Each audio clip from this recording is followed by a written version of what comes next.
welcome back to Ilana and Jamie. We're starting a new series on the common mistakes and solutions to them that people make in communication.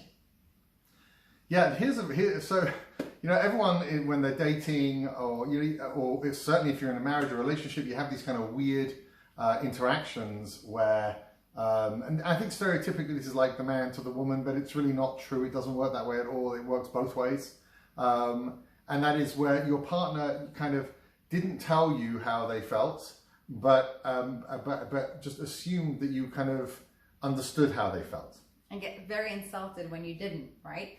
And just as insulted when they told you how they felt and they didn't mean it and you believe them. And Yeah, that's a great one. That's a great one. It's like, I know I didn't tell you. I know I told you I was fine, but you should have known that I wasn't fine. What I meant by fine is I hate you. Yeah, that's right. Okay. There we go. So what did silly you me. mean by fine yesterday? Oh, that was real fine. What was the difference? Whatever. Exactly. Okay. Exactly. So there's a lot of times where we get very upset with each other.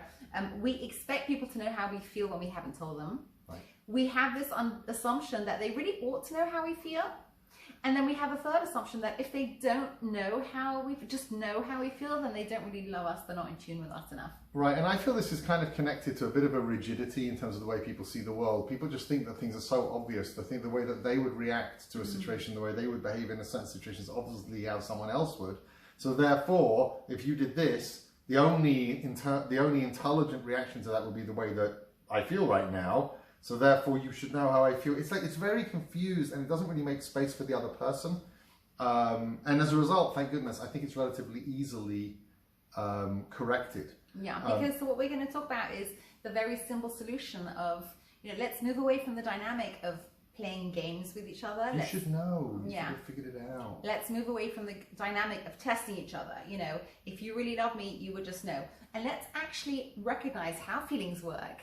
And how very erratic they are, and let's move into a dynamic of sharing the feelings that we need to share so that our partners can support us properly. Let's just stop playing games, stop testing, right? Really help someone succeed by sharing your feelings so they understand and can react appropriately. Because you see, if someone doesn't communicate, it's silly to assume that I'm going to understand. If Ilana doesn't tell me how she's feeling, I'm not a psychic.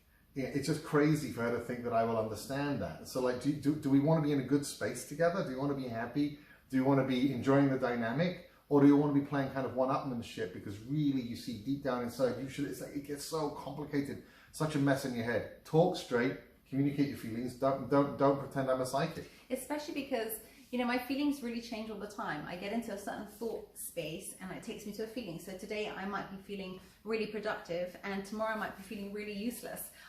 We do go on a really big journey, and we ourselves are surprised by the ebb and flow of our feelings. Yeah. And actually, when we're upset, even if we're upset at our partner or even if we're upset in general, what we want from our relationship is for our relationship to provide support for that. If I'm feeling down, I want my spouse to say, you're okay, honey, or I'm here for you. And if I'm complicating this by not only feeling bad, but now feeling upset with you because you didn't know how I was feeling, right. You are now deprived of the opportunity to sort of come in and play some kind of supportive role.